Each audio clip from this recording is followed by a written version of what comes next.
Hello, LinkedIn, and welcome back to another Tribal Impact LinkedIn Live session. And it's been a while since I've done one of these, actually. So I'm really excited for today's conversation.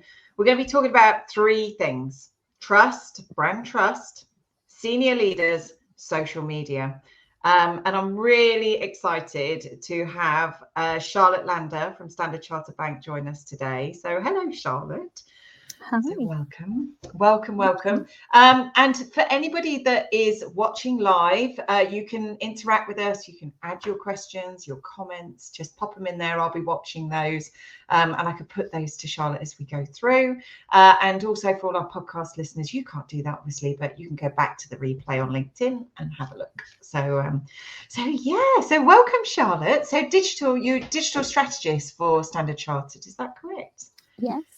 My official title is social media director, but either works. Yeah, so maybe you could just give us, just to start with, a bit of an overview about what you do and a little bit about your background and how you got into the role that you're in today. That'd be really helpful.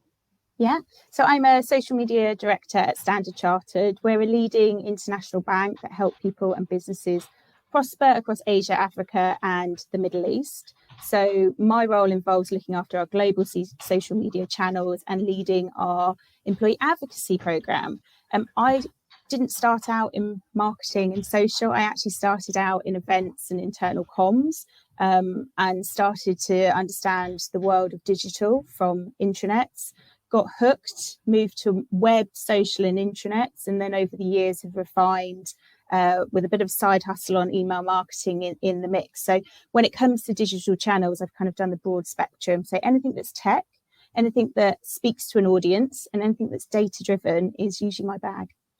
That's fab. What an interesting career path actually to this and the intranets. And that's for employee advocacy. That's quite interesting because they often build their confidence on internal social networks and things like that. Absolutely. So anyway, yeah. So hello, Amanda, Justina, Pavel. Hello, welcome. And you can just say hello and where you're dialing in from and watching from. And as we go through this, I've got lots of conversations for Charlotte, but I'm more than happy to put things through to you as well.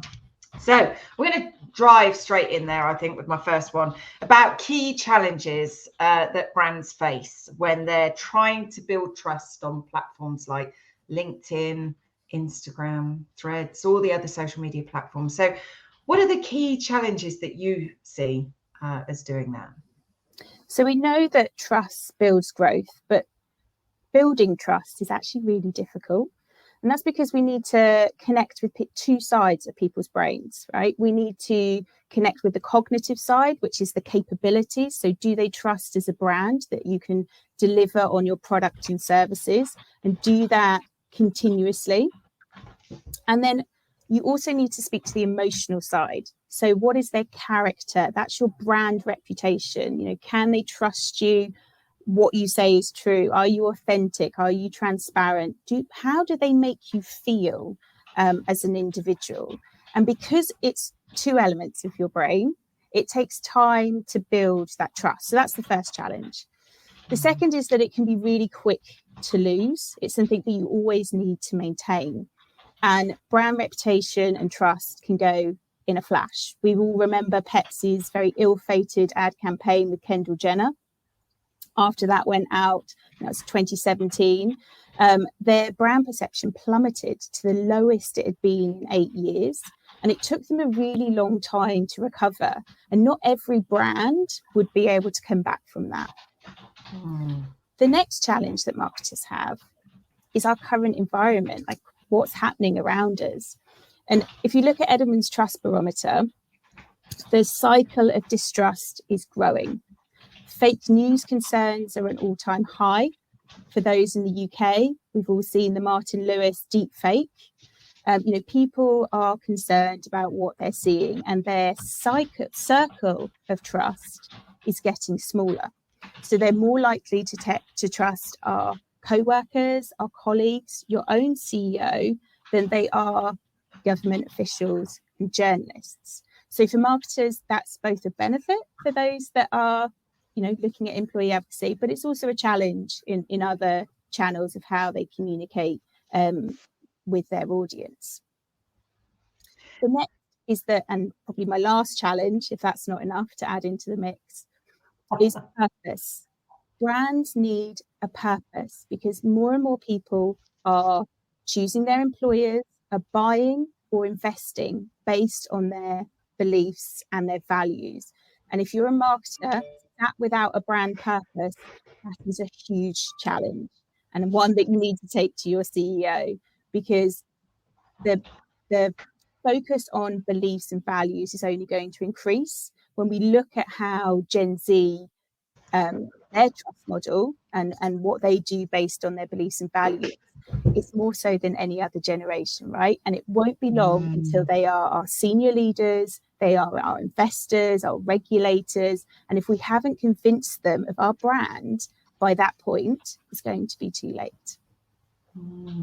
Super point. So that last point you make about purpose and it being an employee market, they're doing their research, they want to see accessible leaders, they want to see transparent leaders. There's a real, to some extent, there's a little bit of pressure on senior leaders to be present on social because they have a huge part to play in purpose and communicating purpose and attracting talent. So that leads me on to my next question, actually. So how can senior leaders start building brand trust using platforms like LinkedIn?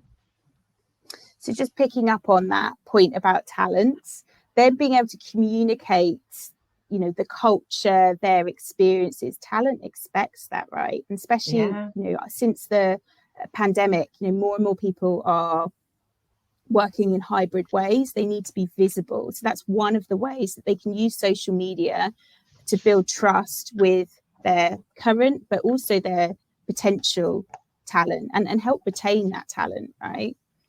But the other ways, when we think about back to what I was talking about, the two parts of your brain, so the character, your senior leaders are some of the best people to humanize your brand, to bring that kind of emotion into it. As much as we as marketers would love to, we love putting a brand persona around things. What does our brand sound like? What does it look like?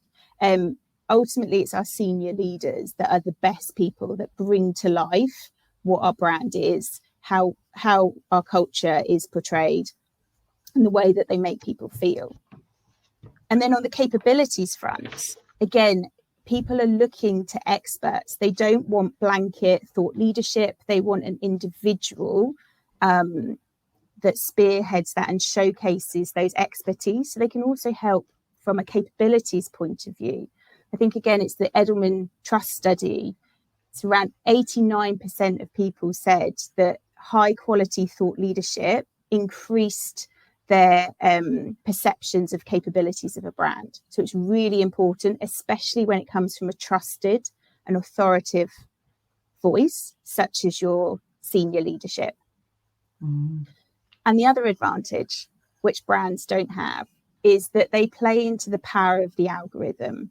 So we know more and more across social media channels, individuals rather than brands are, being showcased more. If we look at LinkedIn, even in the last couple of years, Richard van der Bloem has an amazing slide about how much brand, the amount of brand content in the feed that gets shown, and it's under 2% now. But what has increased is your connections, your influencers, and your paid in that LinkedIn feed, which is why LinkedIn's doubling down with their release of thought leadership ads, because they understand that power of the individual, especially a senior leader. Absolutely. Yeah, I was just going to say the same thing, actually, that you can do those thought leadership ads and showcase your employee expert content. And this is just the way it's going. You said something at the start of that, actually, that I just want to talk about, which is the hybrid visibility. Now we're in hybrid working environments. I always reflect and think, when we were all in the office, it was a visible thing when a leader walked the floors, or you saw them in the canteen, or you saw them in town hall meetings. But employees and leaders are like ships that pass in the night now. Sometimes they're in the office, sometimes they're not. The chances of seeing a senior leader or an executive is going to be very low. So this digital visibility, I think, is even more important. Hey, Absolutely. Duarte. Oh yeah, go on. Sorry. No, I was just saying absolutely, and more so as well for global brands. That's always been the case. Although your senior leaders travel, you have a large network of employees that you need to engage, and there's only so many times a year you can visit that market. So it's hugely important that they get that, and they also understand what you're saying to clients as well, so that that's the difference between what you say in the intranet and that staff can access, and actually what senior leaders can use on those social platforms is it's what's being said in the environment outside, and you usually get that more outward looking industry focus when it comes to external rather than internal content from our leaders. Yeah, it's a great point. We've got a few more people. I can't see who you are, but hello Dubai, hello Singapore, Di from the UK. We do have a very geographically diverse audience. Duarte, hello. Nice that we do need to have a catch up, don't we? Mohammed's here. Hello from New York. Lots of people from around the world, from New York to Dubai to Singapore. Must be very late in Singapore. So I'm going to move on. Going to move on to my next question. India as well. This is fabulous. Wow. The next question. So I think we understand now the importance of getting senior leaders accessible, transparency, visible, but it can be quite tricky. And quite often we hear, don't have time for that. That's another thing I need to do. What are your tips for senior leaders that want to be active but just can't for whatever reason? So the first is to understand what is their biggest business challenge. Nothing to do with social. What keeps them up at night? If you pair that with their hesitancy, so understand, is it the time, skills, or knowledge, then you can come up with a plan or a strategy, whichever way you want to call it, that speaks in their language to their opportunities and challenges, and you can go at their pace. And that's really, really important, that you showcase the value in the language that they understand. When we're talking to senior leaders, impressions mean nothing, but brand awareness and consideration or nurturing leads absolutely does. Same, I've not met a senior leader yet that doesn't want to attract or retain top talent. So if you are failing on other fronts, that is definitely the one to start with. But I'd also say, not every senior leader necessarily needs to be active online, or they're maybe not the people that you start with. So you need to find somebody that is senior enough, that gets it right. They don't have to be the best at it. That's where you can come in as social media managers and employee advocacy representatives to support them on that journey. But they need to be willing, and they need to understand that value. And then you can show them the data, right, of that impact. And you can do that in two ways. So there's loads of data out there. Tribal Impact has a lot of great information. Edelman, LinkedIn, have a look at Deloitte's trust model. There's lots of information out there of why being an active senior leader on social supports business goals. But it also helps if you have some of your own in-house data, right? And some of their peers. It's nothing like a little bit of competition to set a senior leader on a path of advocacy. So if you can showcase those successes and also understand what you are tracking within that. So if you're saying about talent, what is their impact on that? Have they driven more traffic to the careers web pages? Have they engaged more with colleagues online? If you can start showcasing that, then those ones that are a bit more hesitant usually come on board, and you will find actually people start knocking at your door because they want to do the same as X, one of their senior peers.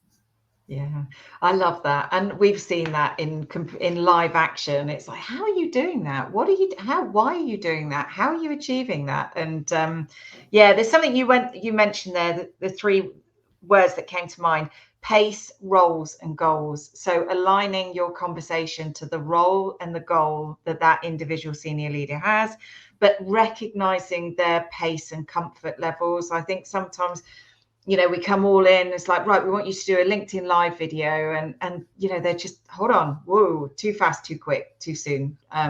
Slow me down, take me on a pace that's comfortable to me. And I think that recognition is really key, that you've said there. So thank you.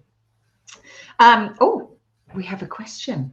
What has been your biggest learn whilst leading an employee advocacy program? Thank you, Mohammed. I'd say it's probably go for quality over quantity. So you are not going to get everyone. Employee advocacy is not necessarily something you're going to roll out organisation wide, but think about your strategy, understand what business goals you want to achieve. And I usually outline by, I call it use case, but like a reason, a rationale to drive to that use case, and focus on select individuals at the start and then build from there, because it's all about that quality, not necessarily quantity. Great answer. Thank you, Mohammed. And just a quick reminder, if anybody wants to pop any questions in, do that, and we'll weave them in like we just have done. Thank you, Charlotte. LinkedIn Top Voice. So this is a relatively new thing. I mean, the Top Voice has been there for a while, but now it's more accessible through these AI collaborative articles. Can you tell us a little bit more about that and your thoughts around that?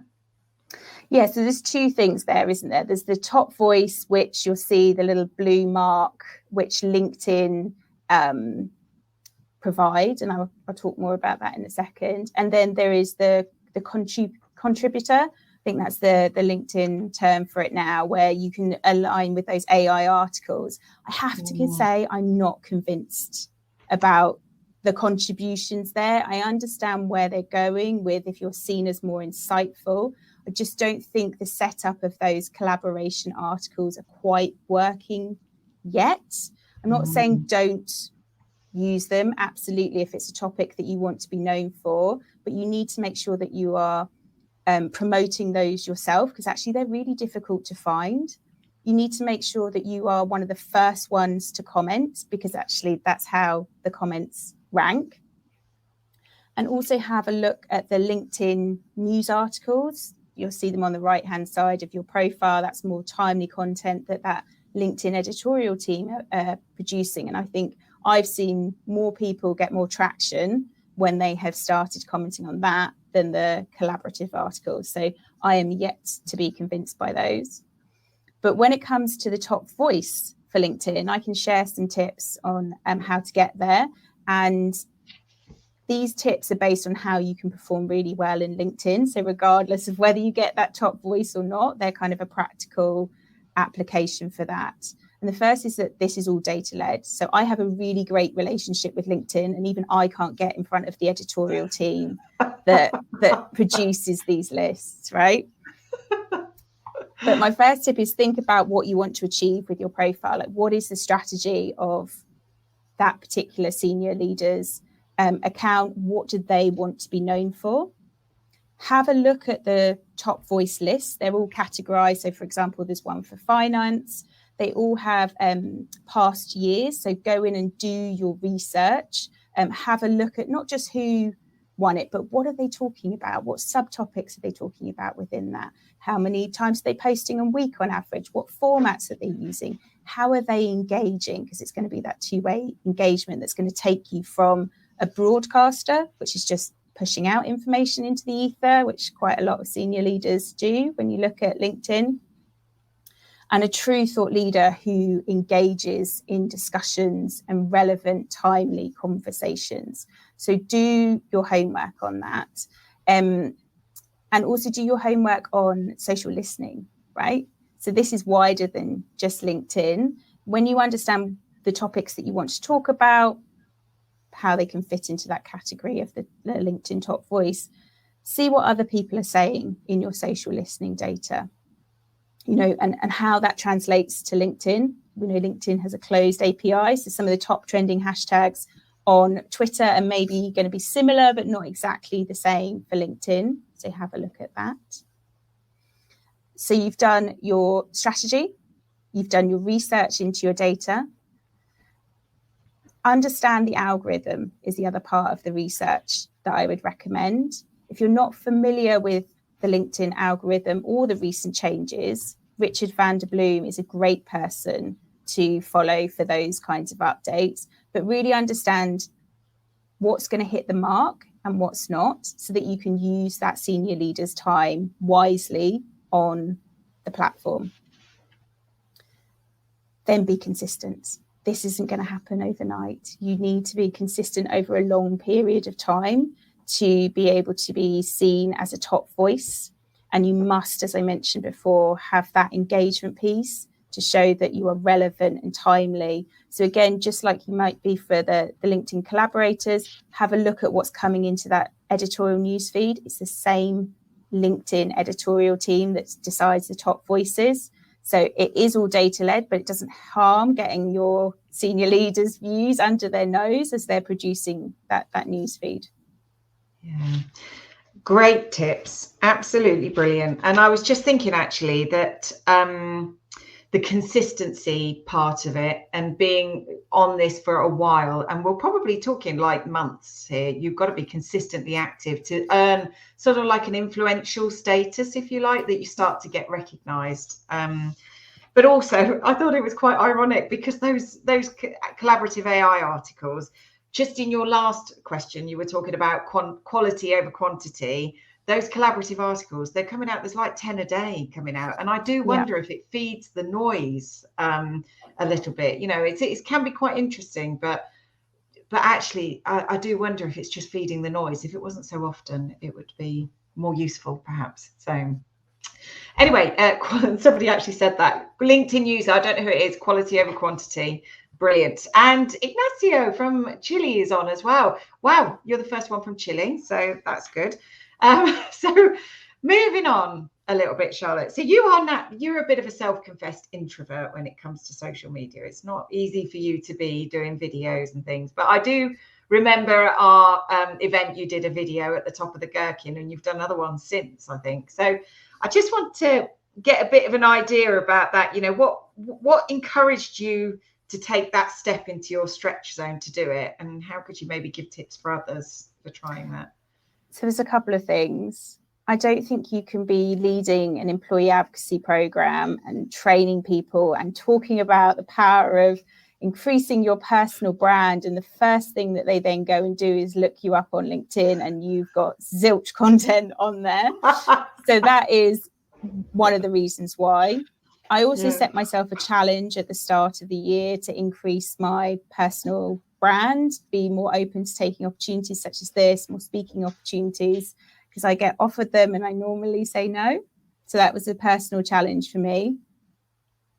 And the video point, yes, I took Peter's advice, slightly scary because we were at the top of the gherkin, which is a beautiful setting, but I did it with a lot of people around me. So it was a little bit nerve-wracking, but I got a really positive response. So I'd say to anyone, go at your own pace. You know, I was committed to one post a week since sort of, I think I started at the end of January, like all good New Year's resolutions do. You know, and more focused on engagement and finding, you know, conversations and discussions that I could add value to. So it was one post a week and maybe one repost is what I set my target at. And I've been consistent, apart from maybe when I've been on holiday, with that. So set your own targets, go at your own pace and build from there would be my advice. And do something that challenges you, right? This is quite good fun, but it's something that, you know, isn't in your day-to-day, so it can be a little bit scary. No, and I think also, is this your first LinkedIn Live, Charlotte? I'm not sure if you've done one. It is my first live, yeah. There you go. You see, constantly stretching yourself. And this is what Peter from Ericsson talked about actually at the event, which was, you know, just take that step, just try it, because that's how you learn and you see if it works. I did want to talk a little bit about that, though, about employee-generated content. This is something that I've been mulling over for a couple of years, actually, and I see where things are going on LinkedIn with the algorithm. I see, you know, I just see actually with the trust side of things as well. How do you encourage managers to start, senior leaders to start exploring that? Because like you've explained your journey, which is great, but how do you start to convince others or take them down that path? So again, it's that slow journey, you know, suggesting to add more personal content, and that's not necessarily pictures of them and their family. You know, we know LinkedIn have switched the algorithm up to avoid those Facebook type posts. But, you know, what is it that they are passionate about outside of the workplace, and how does that actually play in? Is it that they are passionate about mentoring and they can talk about how they're doing mentoring? Is it that they're passionate about the theatre? How do they bring that in, or those experiences into their day-to-day? So it's about making those sort of slight nudges and suggestions, and also showcasing really great examples, especially peer examples, because we have a part of our brain that's kind of the societal biased. It's that thing that makes you look through a shop window if everyone else is looking through a shop window, right? So if we see others doing it and they're seeing their success, we are much more likely to want to do it ourselves. But it is a slow journey to send our leaders on. We can also showcase our other staff. It doesn't necessarily need to be senior leaders. I'm seeing more and more in my feed a much more open and willingness for people to share and to talk about work. That has dramatically changed in the last decade. More and more brands that were saying, do not talk about us on social media, don't breathe that you even work here, and now starting to relax some of those rules and in fact encourage their colleagues to showcase their culture, their understanding that importance of advocacy. And social media managers are jumping on that bandwagon because they know UGC, user generated content, or EGC, employer generated content, whichever one you want to call it. They know that those personal stories, that personal content, that more creative content is the things that perform best on their channels and work really well with their audiences, more so than anything they could produce themselves. I totally agree. And I think this is why we've always sort of said, you put your employee in front of the logo because they're more trusted. They're more, they're more, to be honest, when I used to work at SAP, they're more interesting as well than the logo sometimes, and it's all about storytelling and helping employees create that content in the best way. Giving them storytelling skills is what I'm wondering. So moving on, we do have some other questions here, actually. Hold on. Oh, here we go. Then what are some of the common misconceptions or myths about employee advocacy, and how do you think that they can be addressed? I think one of the biggest myths is that your staff are just a voice box for the company brand, and it's another marketing tool, that you're just going to put the same content in front of them and say, go, push it out. I think that's the biggest misconception. Actually, it's providing them and empowering them with the tools to talk about the brand and to talk about the things that interest them and that they are the experts in. That's first and foremost. So employee advocacy, for me, is just about formalizing what your staff are already doing, supporting them in doing it and measuring it to understand that brand value, but ultimately it's empowering them.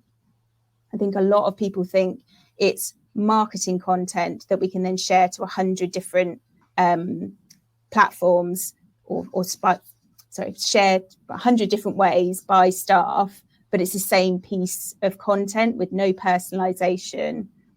I think that's probably the biggest myth. That's a great question and a great answer. Thank you, Mohammed. I'm going to ask one of yours, Madhavi. How do we balance authentic employee content, them writing their own material, however badly crafted, with a little more guided narratives? This is tricky, especially for senior leaders, I would say. When you get to that level, these are time poor people.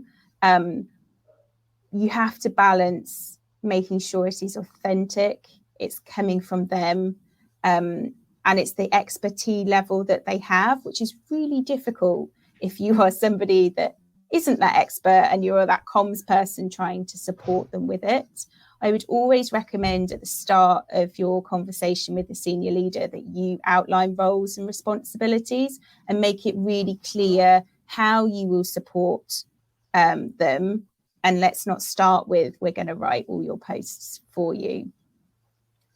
It could look like you're going to suggest topics of conversation. You're going to suggest, posts that they can engage with, so they're not having to troll through their own feed, but they can simply pop in and make a comment. That you would, keep an eye on their posts for them and flag when they do need to come in and respond. and give them some pointers and direction, especially when it's talking about branded topics. Say it's a report, a thought leadership report. You can give them the key messages, you can give them the information that needs to land, but ultimately what you want to do is for them to put it in their own words.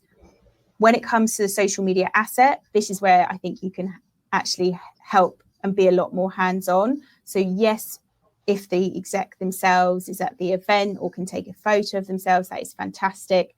But we know that they sometimes struggle if they're trying to, upload a branded video, or whether they've got an image that they need to go with it and they're not quite sure what to use. Again, this is where you can kind of step in and support them either by supplying some of those images, or giving them some suggestions to choose from. It's a great question, I think. So thank you for that, Madhavi, because I think you're right that there is a real danger with senior leaders that and I've come across it, but I just need to outsource this. Somebody just needs to manage my channel. What they don't realize is they're saying someone needs to manage my brand. And this is where they can get a bit unstuck, because if things are going out that don't sound like them or they're not aware of, and somebody challenges them and say, oh, really enjoyed that piece that you shared, and they can't recall it, that's credibility blown. So it has to be co-managed. And this is more than publishing content. This is behavior change. This is really engaging them on the journey, not just doing it for them. So and just on that point, because I know a lot of people find this a really big challenge, that they are having to draft that content. If you can at least get them to ensure that they sign off on every single written piece of content that goes out, and that you have agreed what their tone of voice and what they want to stand for up front, and that you agree that all the comments that they respond to are in their own language, in their own voice, that they are writing them. That's at least a really good, solid starting point for anyone stuck in the cycle of having to draft for those senior leaders, because we know that happens. Yeah, no, it's a really good question. There's another one there, but I'm going to save that one because I've got a few down here. So Madhavi, I might come back to that. What role does employee advocacy play in the wider use of social media when it comes to building trust? So just like the senior leader we talked about, they can humanize the brand. So they are supporting that characteristic side, but our staff can do that at scale, right? They're not just your small kind of top 10, 15 most senior execs and experts. They can do that at scale, and they can do that at every touch point in there that customer, that potential new staff member has on that journey. They're also an authentic and transparent mouthpiece, effectively. Your experience is your own. Only you can say what it's like for you to work in a particular organization, and that is a really powerful message. But we are more likely to trust an individual, as Edelman suggests. That cycle of trust, that circle of trust, is getting smaller. So it's more likely that people are going to trust a colleague, a friend, a peer, than they are a brand or even a CEO, actually, if it's not their own CEO. So employees play a really important role in building that trust and that brand awareness. So employee engagement and customer experience are also terms that are considered relating to employee advocacy. How does that relate to building trust when it comes to the customer experience, employee engagement, employee advocacy? What's your view on how they're all linked? Every touch point that somebody has with a brand needs to be consistent.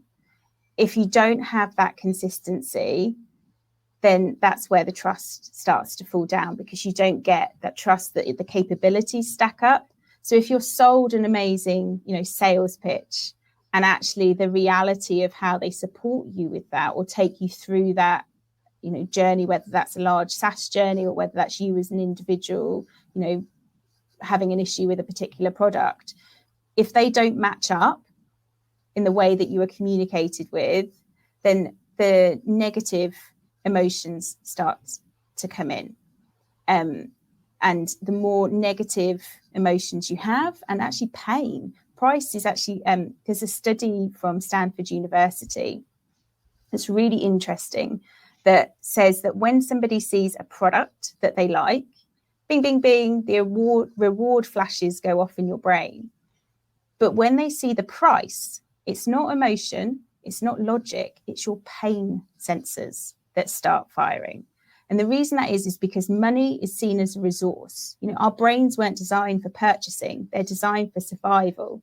So it sees money as a resource. And as you start giving that away, it sees it as a negative. So in order for somebody to want to buy and continue to buy from you, that reward element needs to be higher than the pain element. So if you don't have a consistent and good experience that is, you know, transparent and authentic, aligned with that brand reputation, especially on that customer service part, you might not be coming back again. Yeah, that's fascinating. I've not heard of that report. I'm going to have it. Stanford University. Stanford University. Brian, forgotten his surname. I'll send it to you afterwards. Yes, thank you very much. So you mentioned social listening a little bit earlier. Yes. And also, just very quickly before I talk about that, somebody said, very good advice when you talked about overcoming fears and moving into the stretch zone. I'm shy nature, so these tips are very useful. So thank you. So, yeah, you talked a little bit about listening and the importance of listening in terms of trust building, and you touched on social listening. How do brands stay accountable, genuine, you know, in time, it maybe in times of crisis, you know, how do they lean on that trust and stay, you know, how does social listening support that? So social listening is absolutely key for your relevance and your wider social context. If you, a bit like the Pepsi example earlier, if you don't understand the wider social context in which you're saying something, you're going to land in hot water as a brand, as Pepsi found out. On the flip side, when you understand your market, you can take a stand for something. So there's Nike's a really great example with Colin Kaepernick. When America was divided over him taking the knee during the American national anthem, Nike stood behind him. They'd done their, you know, they listened to their clients, they'd done their research. And actually, whilst there was a lot of toing and froing, Nike ended, I think it was something like 7 points on their share point higher as soon as the ad campaign came out, because they were listening to not just their customers, but the wider context in which they were taking a stand for something. So it's really understanding that relevance. It's understanding your customer needs and your customer pain points, which again all starts linking into that trust sector. Fabulous. That's brilliant. Some great examples here, Charlotte. You're bringing it to life as well, I think, for people. So, and organizations, I think, just need that. They need that context before to also listen to the conversations and the sensitivity of them, the sentiment of them. You know, this is not just about volume of conversation and that, but it's the wider context. Love it. Right, we're nearly approaching time, but I did want to touch a little bit on influencers and partnerships and how you think that can help broaden maybe reach, but also trust, deepen trust. What's your experience of that? So partners and sponsorships, you know, they usually have a trusted audience. That's why you're working with them. So you've already got an audience that's on their side, that's kind of rooting for you. And if they trust that influencer, usually that trust flips over to your brand, as long as you are aligned on those beliefs and those values. It can also help you as a brand reach audiences in different ways. So influencers talent is usually much more creative than and less restrictive, right, than any kind of in-house marketing team can have. They've also got the flex on platforms. You know, how many influencers we saw quickly come onto Threads and get it right versus those brands that have kind of edged in really quickly and you know, you're sort of cringing at some of the content that they're putting out and wondering how they're going to maintain that. So they've got that trusted audience, they've got that reach in the different platforms. And as we talked about earlier, you know, social algorithms are changing to favour individuals. When it comes to sponsors, you usually are thinking about scale here. So Standard Chartered sponsor Liverpool. When we do campaigns with them, the scale and the audience that we can reach is much larger, especially when we align on our values. So we recently have got a campaign out that looks at keeping girls in sports longer, because twice as many girls drop out as boys by the age of 14. But the data shows women in senior leadership, usually, I think it's 90%, play sport or have played sport. And those are because it's really key transferable skills. So for a campaign like that, we were able to increase our reach and increase our engagement massively thanks to our sponsorship.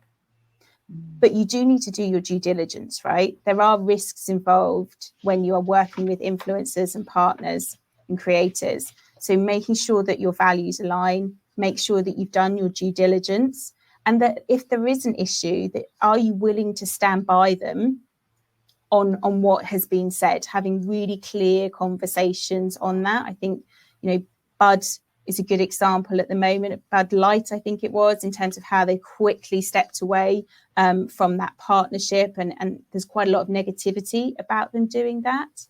And the last point is have some control. And I don't mean editorial, I don't mean creative control, but having a yes or no sort of say in that content that's going live means that you as a brand can make sure nothing's going out aligned with your name that you wouldn't also be happy to see on your social media channels. Some really good advice there, I think. And again, great examples. I thought that was quite interesting what you said there, though, about influencers giving you access to platforms that maybe you don't have a brand presence on.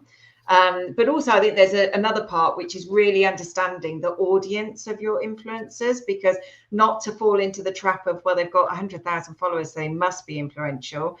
But actually doing a little bit more listening and a bit more digging deeper just to understand who is that audience, and are they our target audience? Are they going to be aligned to the message, which I thought was quite interesting. So absolutely.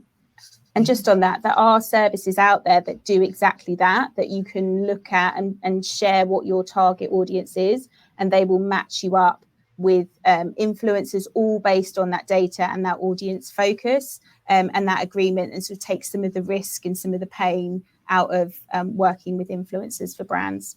Yeah, great point. I'm going to ask Madavi's second question about how many employees being active are too many employees being active. Can you have too many? Not sure you can have too many, but as I said, it's back to that quality versus quantity, and making sure that what they are sharing is relevant, and you can see that in your measurement. At the Social Business Exchange where I met Sarah, a lot of brands were talking around kind of a 5% sort of activation, not a 50% activation. There was a couple of examples that had got a lot higher, but they'd really invested in that employee advocacy piece. So I think it's more about that education piece. Maybe too many only if a risk is involved. So have you got too many people on that program that haven't been trained, that don't understand, the pitfalls of talking about your brand, what you can and cannot say. So, for example, I sit in a really regulated space. We can't start talking about clients. We have to be very careful about the way we talk about products and services, because, the difference of one word can be the difference of us breaking an FCA regulation or staying within it. So I'd say that's probably the only time that maybe it's too many for you to handle. Great question, though. So thank you very much. Charlotte, we've come to the end now, and we've gone over a couple of minutes already, but that is brilliant. I mean, to summarize, we've explored a lot of different things and gone down several different avenues, but you talked about visibility, trust. I think that's fascinating, the left-right brain, and how you tie this back into brand messaging and how it needs to appeal. The pace, the goals, who you're talking to, how you take them on that journey, how you scale that with wider employees.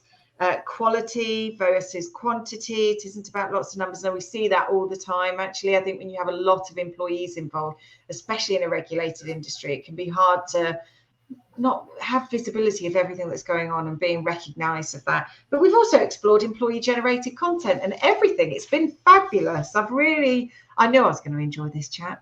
So thank you so much for giving a bit of an insight into your world and perspectives. It's been fabulous. Thank you. Mohammed said it has as well. So, and thank you everyone for watching and all your amazing questions. Where can they, I guess they can find you on LinkedIn, Charlotte. I mean, we're connected.